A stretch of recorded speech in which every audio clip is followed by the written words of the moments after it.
What if I told you that there once lived a king so obsessed with victory that he turned his greatest enemy's skull into his most prized possession? And what if that very skull became the instrument of his own demise on the day he should have celebrated his ultimate triumph? This is the story of King Aldric the Bone-Crowned, a ruler whose thirst for revenge consumed not just his enemies, but ultimately himself. It's a tale buried in the forgotten chronicles of the Dark Ages, where the line between triumph and madness was as thin as the edge of a sword.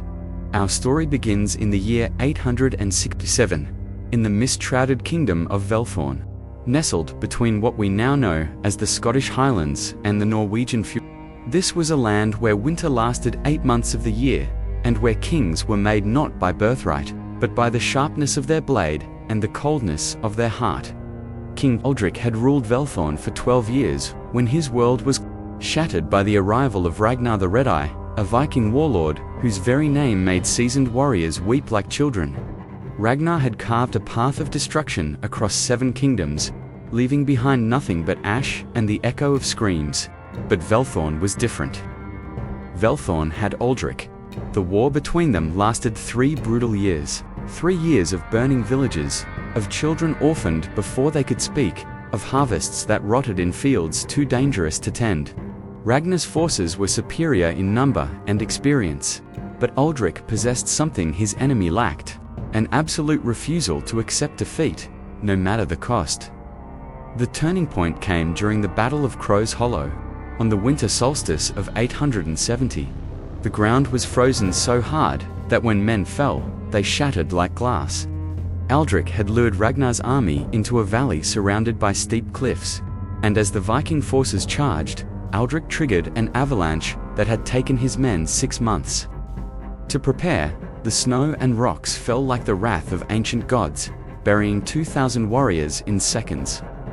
But Ragnar survived, buried up to his neck, half frozen, with both legs crushed, beyond healing, but alive and conscious.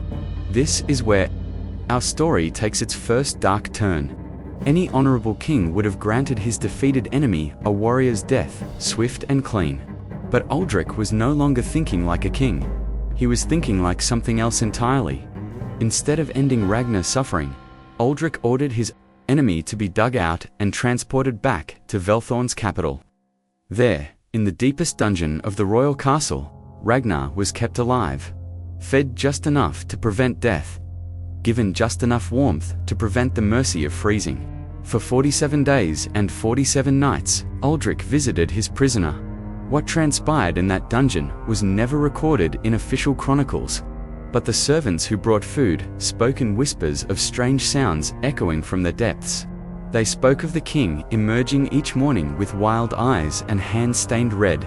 They spoke of Ragnar's voice, once a thunderous roar that commanded thousands, reduced to something barely human. On the 48th day, Ragnar the Red-Eye finally died. But death, for Aldric, was merely the beginning of his revenge. The king summoned Björn the Botnumera, a craftsman whose skills in shaping human remains had earned him both fortune and fear throughout the northern kingdoms. Björn had learned his trade from the Mongol shamans, who believed that the skull of a defeated enemy contained their spiritual essence, their strength, their memories, their very soul. Under Aldric's twisted commission, Björn spent 6 months, transforming Ragnar's skull into a drinking vessel of horrifying beauty. The bone was bleached to the color of fresh snow, then carved with intricate patterns that told the story of every battle Ragnar had fought. The eye sockets were fitted with precious stones, blood-red garnets that seemed to glow with inner fire. The jaw was hinged with silver, allowing it to open and close as if the dead man still sought to speak.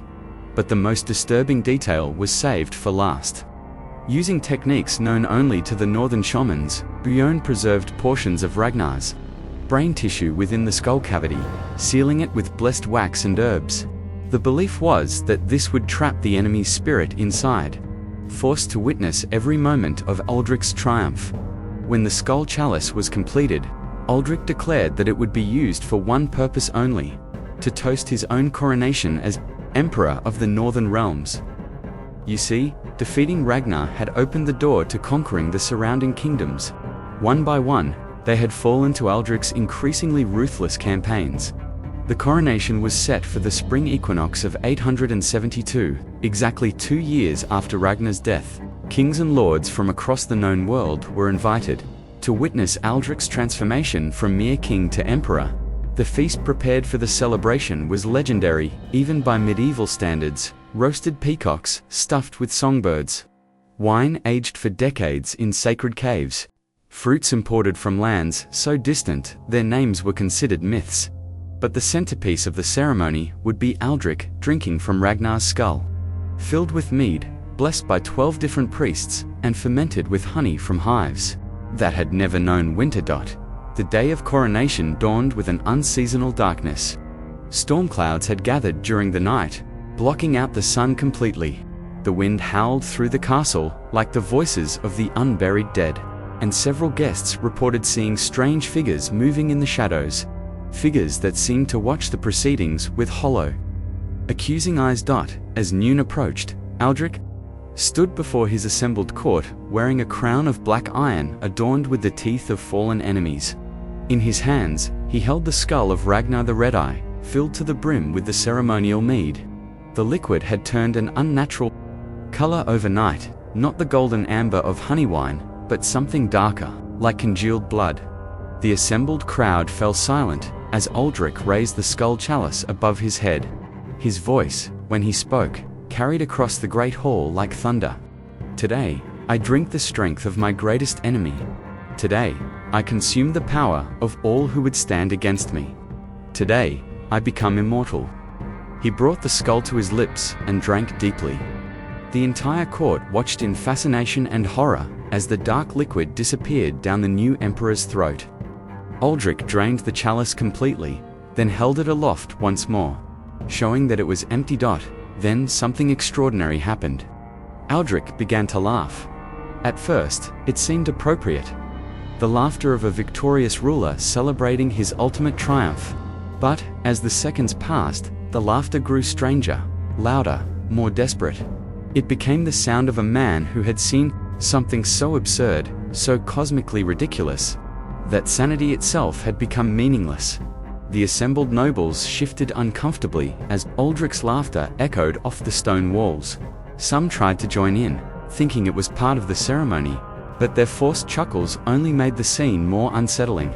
The king doubled over, tears streaming down his face, clutching his stomach as wave after wave of uncontrollable laughter seized him. Minutes passed. The laughter continued, now mixed with gasping breaths and strange choking sounds. Aldric fell to his knees, still holding Ragnar's skull, his body convulsing with mirth that seemed to come from somewhere beyond human understanding. It was then that the court physician noticed something terrifying. Aldric's laughter wasn't just loud, it was constant. He wasn't stopping to breathe. His face had turned blue, then purple, but still, the laughter continued, pouring out of him like water from a broken dam. The physician rushed forward, but it was too late. King Aldric, the bone-crowned emperor of the Northern Realms, died as he had lived in his final years, consumed by his own obsession with his enemy. His last act was to raise Ragnar's skull one final time, as if toasting something only he could. See, when the skull was pried from his dead fingers, the assembled court discovered something that would haunt them for the rest of their lives. Inside the chalice, where moments before there had been nothing but empty bone, was a small pool of liquid. But it wasn't mead. It wasn't wine. It was something that looked disturbingly like fresh blood, still warm to the touch. The court physician, a man of science and reason, later claimed that Aldric had suffered a seizure brought on by ergot poisoning, a fungus that sometimes contaminated stored grains and could cause hallucinations and uncontrollable laughter.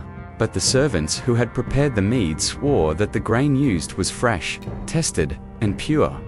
Others whispered that Buren the bone worker had been more than just a craftsman, that his knowledge of Mongol shamanic practices had allowed him to create something far more dangerous than a simple drinking vessel. They claimed he had bound Ragnar's spirit to the skull, not as a prisoner, but as a patient hunter, waiting for the perfect moment to claim his revenge. The truth died with Aldric, but the skull of Ragnar the Red-Eye lived on. After the king's death, his terrified courtiers wanted nothing more than to destroy the cursed chalice, but none dared touch it. It was eventually sealed in the deepest vault of the castle, behind doors that were never meant to be opened again. But here's where our story takes its final chilling turn. The castle of Velthorn still stands today, though it's been abandoned for centuries. Local historians claimed that the skull chamber was walled up sometime in the 13th century. After several attempts to remove or destroy Ragnar's skull, ended in mysterious deaths. In 1998, an archaeological team received permission to explore the ruins. They found many artifacts, many treasures, many answers to historical questions that had puzzled scholars for generations. But they never found the skull chamber. Every map, every historical record pointed to a specific location in the castle's foundations. But when they excavated the site, they found only solid stone, as if the chamber had never existed at all. Yet on quiet nights, when the wind blows just right through the empty halls of the ruined castle, locals claim you can still hear something, echoing from somewhere deep below, something that sounds almost like laughter, distant, hollow, and eternally amused by a joke that only the dead can understand. The story of King Aldric teaches us that revenge, taken too far, becomes indistinguishable from madness, that the line between hunter and hunted is thinner than we like to believe, and that sometimes the greatest victory over an enemy is simply to outlive them, not to become so obsessed with defeating them that you lose yourself in the process. In the end, Aldric got exactly what he claimed to want. He consumed his enemy's power, became one with his greatest foe's strength, and achieved a kind of immortality. Just not the kind he had imagined. Somewhere in the darkness beneath an abandoned castle, two ancient enemies share an eternal joke, and the punchline is that neither of them won. So the next time you raise a glass in celebration of victory, remember the tale of the king who crowned his enemy's skull, and perhaps, just perhaps, consider whether some victories are worth the price we pay for them. Because in the game of revenge, the only guaranteed outcome is that everyone loses in the end. That's all for today's journey into the forgotten corners of history. If stories like this fascinate you, if you hunger for more tales of the bizarre, the macabre, and the mysteriously true, make sure to subscribe and ring that notification bell.